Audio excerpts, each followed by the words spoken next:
क्योंकि मुगल लोग अपने घर में अपने किन्नरों के आश्रम से सभी किन्नरों को उठा के लेके गए, अपने घर में ले जाके उनको गुलाम बनाए। महाकुंभ में है और जो 144 वर्ष बाद लगा हुआ है। हमारे साथ किन्नर अखाड़ा के महामंडलेश्वर जी हैं। क्या नाम है आपका? जी जय श्री महाकाल।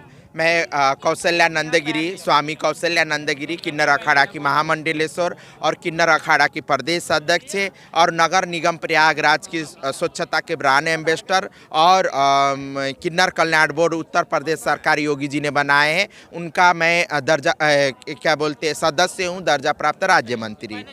जी क्या कहिएगा 144 वर्ष बाद जो सौभाग्य प्राप्त हुआ है इस मेले का? जी मैं यही कहूँगी कि ये सौभाग्य हम सभी को मिला है, हमारे जितने भी सनातनी हैं उन सबको मिला है। तो हम आपसे यही कहूँगी कि ये महाकुंभ है 2025 का, है ना, प्रयागराज का।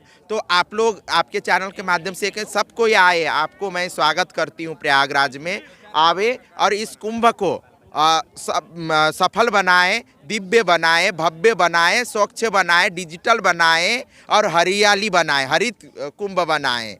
मैं यही कहूँगी कि आप लोग हमारे देश का ये महाकुंभ हमारे सनातन धर्म का तो सबसे बड़ा त्यौहार है, ठीक है, हमारा देश का भी है ना सबसे बड़ा ये वो है, धरोहर है, ठीक है। तो आप सब कोई आए और अपना भागीदारी दे और अपना भी सहभागिता दे स्वच्छता के लिए, इसको सफल बनाने के लिए। क्योंकि हमारा जैसे हम लोग के घर में शादी होता है तो घर कितना हम लोग साफ़ सुथरा रखते, सजाते हैं, तो ये भी हमारा देश का धरोहर है। तो हम सभी का दायित्व बनता है इस कुंभ को सफल बनाने में, स्वच्छ बनाने में। तो सब कोई अपना सहभागिता दे और आप सब कोई आए, अपने घर से प्लास्टिक लेके मत आइएगा प्लीज़। नदियाँ प्रदूषित हो रही है, बहुत सारे लोग उसमें साबुन लगाते हैं, प्लास्टिक। जनता कौन कर रहा है? तुम और हम ही तो कर रहे हैं।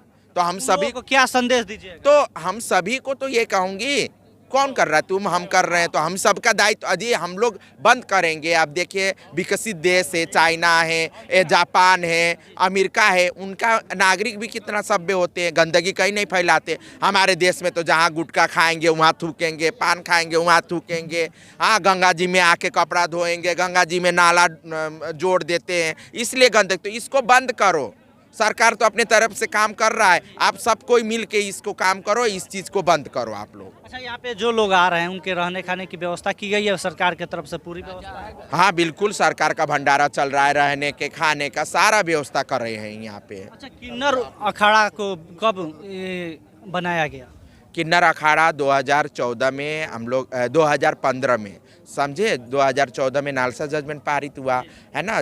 पहले आप देखेंगे तो चाहे सत्य युग हो, चाहे द्वापर युग हो, चाहे त्रेता युग में किन्नरों को उपदेवता के रूप में माना गया, ठीक है। मगर आते आते हमारे देश में मुगलों ने कब्जा किया, मुगलों ने राज किया, अंग्रेज़ों ने कब्जा किया, अंग्रेज़ों ने राज किया, तो हमारा इतिहास धीरे धीरे ख़त्म होने जा रहा था, किन्नरों का इतिहास। क्योंकि मुगल लोग अपने घर में अपने किन्नरों के आश्रम से सभी किन्नरों को उठा के लेके गए, अपने घर में ले जाके उनको गुलाम बनाए। तो बहुत सालों तक उन्होंने ऐसे करने से हमारे मठ मंदिर उजड़ गया, तो हमारा अस्तित्व तो वहाँ बहुत प्रभाव पड़ा, हमारा अस्तित्व खत्म होने जा रहा। अंग्रेज़ों ने 2777 धारा लागू करा, तो उसमें हम लोग अपने आप को किन्नर नहीं कह सकते थे, उसमें अपराध की श्रेणी में डाल दिया किन्नरों को। तो उसमें भी हमारा अस्तित्व खूब खराब हो गई, एकदम ख़त्म होने के कागार में था। मगर 2014 में हम लोग ने सुप्रीम कोर्ट का दरवाज़ा खटखटाया और सुप्रीम कोर्ट का दरवाज़ा खटखटाए के और वहाँ से एक जजमेंट पारित हुआ, नालसा जजमेंट,